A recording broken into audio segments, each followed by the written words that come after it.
Наталья с самого детства была склонна к полноте, а к 25 годам и вовсе весила под центнер.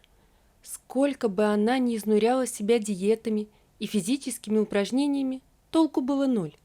Нет, весы могли показать минус 2-3 килограмма, но желаемых результатов она не достигала.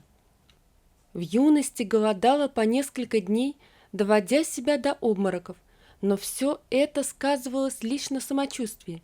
Мать только головой качала, да приговаривала: «Натаха, ну какие диеты? Это наследственное. Бабушка была полной, я тоже далека от стройности. С чего тебе быть худой?» Наташка лишь заливалась слезами, чувствуя себя гадким утенком на фоне стройных, как лани, подруг. Когда она примеряла платье к своему 25-летию, махнула рукой. «Все, нет сил больше на бесплодные попытки, пусть ее идет своим чередом. Если ее кто и полюбит, то пусть принимает такой, какая она есть». И тут же она осеклась. Кто ее полюбит-то? Ну, была у нее случайная связь 3 года назад, командировочный, но он как появился внезапно, так и исчез, оставив о себе в напоминание лишь горсть обиды и разочарования, да еще и беременность. Через общих знакомых у нее получилось выяснить, что ее любовник был женат и имеет 3 детей, а она была лишь развлечением. Наталья тогда удивилась, почему она? Но фото в соцсетях говорило о том, что мужчина предпочитает именно пышечек. Такой была его жена. Наталья не знала, что ей делать. Рушить чужую семью не было ни малейшего желания. Да и сама виновата. Повелась на сладкие речи мужика, поверила ему, позволила навешать лапшу на уши. Что делать с ребенком, она не понимала. Своего жилья не было. В двушке, где она жила, ютились бабка, мать, отец и сестра. Куда еще младенца-то? Поселить в комнату, где спала она, сестра Оксана и бабка? Ага, бабушке под бочок. Со слезами на глазах записалась она в клинику и избавилась от ребенка. А через 2 года, попав с воспалением в больницу, она прошла обследование и узнала: та процедура была роковой. Теперь у нее очень мало шансов стать когда-нибудь матерью. Вернее, был 1 шанс из 100. Наталья, которая к тому времени, поняв, что ей и женой вряд ли когда-то стать, решила проще ко всему относиться. К своему 25-летию она очень изменилась.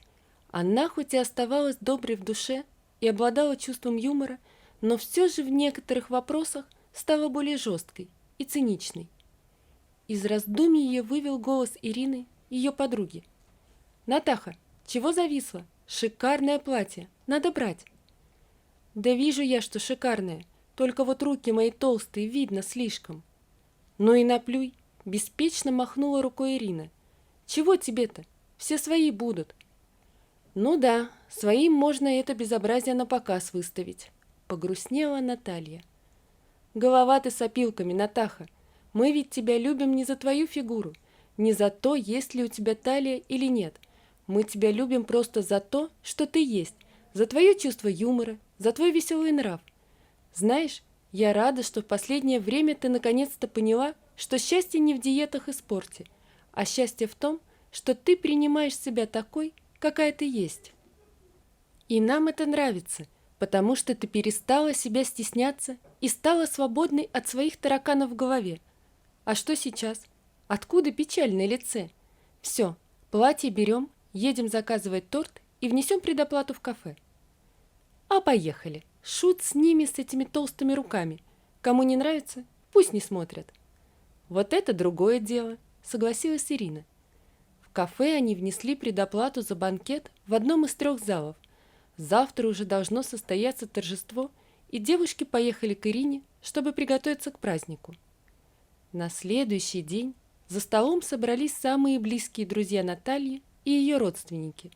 2 подруги, одноклассник и 2 коллег подарили шикарные букеты. Кто-то потратил время на выбор подарка, кто-то просто вложил конверты среди роз, лилий и гербер. Но Наталье было все это неважным. Рядом с ней сидят ее близкие и любимые люди. Праздник шел на ура. К 9 часам родители и бабушка с младшей сестрой уехали, оставив молодежь отдыхать. И Наталья, посадив их в такси, с наслаждением закурила. При родителях она этого себе не позволяла. «Зажигалки не найдется?» Услышала она позади себя мужской голос. Обернувшись, она увидела мужчину лет 30, невысокого роста, но крепкого и подтянутого. «Держите». Она протянула ему зажигалку. «Меня Женя зовут, а вас как?» «Наталья», — буркнула она. «И чего прицепился? Подкурил и иди дальше. Чего тут стоять?» Подумала она про себя, но лишь сухо улыбнулась Евгению. «А у вас тут банкет?» — кивнул он на окна. «Да. А мы в соседнем зале отмечаем мой развод». «А разве развод отмечают?» — удивилась Наталья. «Смотря с кем разводишься. В моем случае это большой праздник. А что у вас за торжество?» «День рождения. Мой». «О, поздравляю вас от всей души». «Евгений, спасибо, но мне нужно идти. Ребята заждались». Откинув окурок в урну, она приподняла низ платья и шагнула на ступеньку. Уже у двери она обернулась и увидела, что Женя на нее смотрит. Чудак-человек. Через час, когда поднимали очередной тост, и Наталья была уже немного в хмельном состоянии, в зал вошел человек в кепке и представился курьером. В его руках был букет из гортензий. Расписавшись за получение, Наталья увидела между лепестками записку: «С днем рождения, шикарная женщина, ваш новый знакомый, Евгений». «Вот это да! Ну-ка, ну-ка, что это за Евгений такой?» «Да чудак-человек, видимо, тот, который сейчас отмечает развод в соседнем зале», пожала Наталья плечами. Еще через час гости стали расходиться, и вскоре Наталья и Ирина остались вдвоем. Им нужно было рассчитаться за банкет. Вызвав такси, они стояли у крыльца и дымили. «А все-таки, что за Евгений?» – полюбопытствовала Ирина. «Это я», – услышали они позади голос и вздрогнули обе от неожиданности. «Разрешите познакомиться? Женя», – шутливо поклонился он Ирине. «Спасибо за букет, он прекрасен», – улыбнулась ему Наталья. «Ну, раз вам так понравился мой букет, то я наберусь наглости и попрошу вас со мной прогуляться. Хоть немного».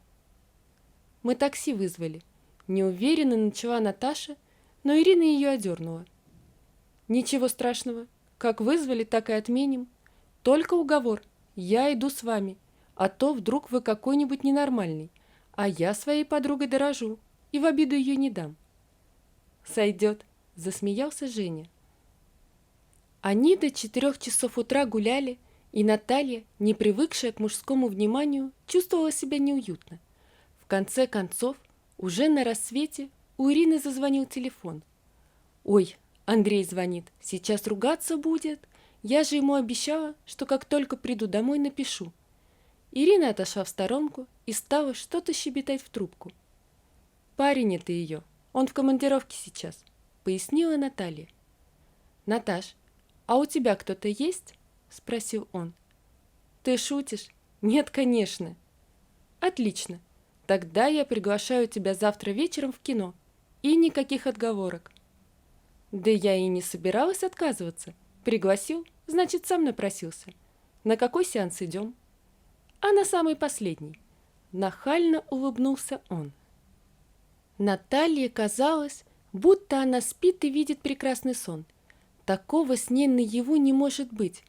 Ухаживание Жени, его романтические порывы и ласковые слова – всего этого не должно быть в ее жизни, ведь она толстая, как считала Наталья. Да, у нее красивые глаза, изогнутые брови, красивая улыбка и ямочка на щеке, которая придает ей некий шарм. Но какое это имеет значение, коли весы показывают 96 килограмм? Но стоило Жене позвонить, как она тут же чувствовала себя вновь любимой и желанной женщиной.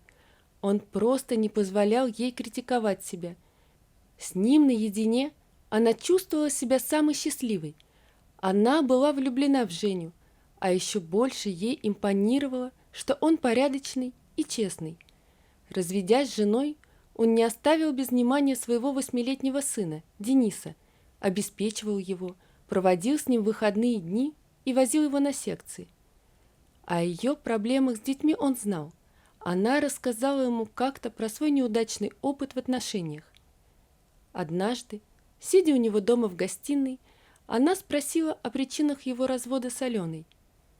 «Она не мой человек». «Но ты был на ней женат, она мать твоего сына», — возразила Наталья. «Да, мы с ней вместе учились в школе. Мне льстило, что со мной встречается самая красивая девушка в классе. После школы мы поженились, едва нам исполнилось по 18 лет.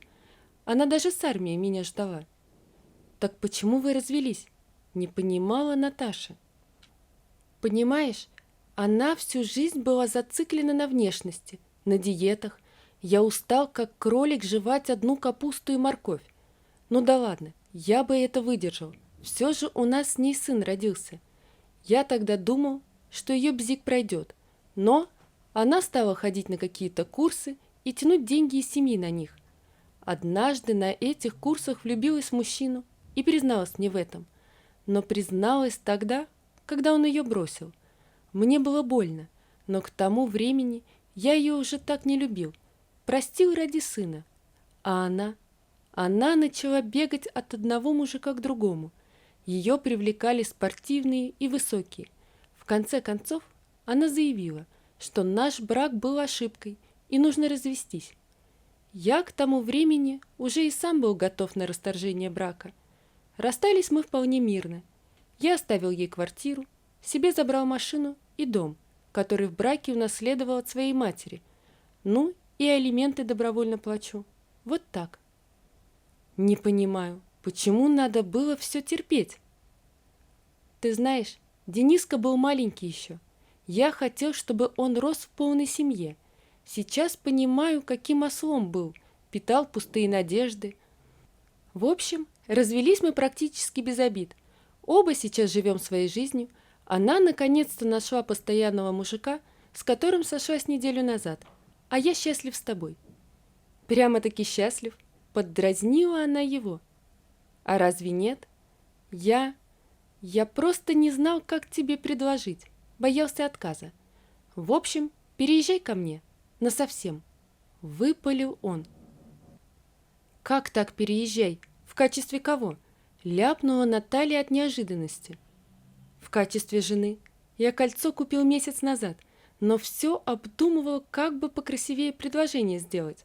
Но раз уж у нас зашел такой разговор, вот. Он достал из шкафчика синюю коробочку с кольцом. И что, прям размер мой угадал? Наталья не знала, как отреагировать, ей казалось, что она спит, вот и говорила очередную глупость за глупостью. Не совсем. Твоя сестренка Оксана со мной ездила. Говорила, что у вас размеры пальцев одинаковые. Засмущался он. Вот Оксанка. И молчала. Я согласна. Наталья готова была расплакаться от счастья. Только если я не смогу родить. Ну и что? У меня есть сын. Да и вообще, если постараться, шанс есть. Правда? Она хотела просто расписаться и устроить домашние посиделки. Но Женя настоял на свадьбе. Ты первый раз выходишь замуж. Значит, все должно быть правильно. Белое платье, фата, букет невесты и пьяные гости.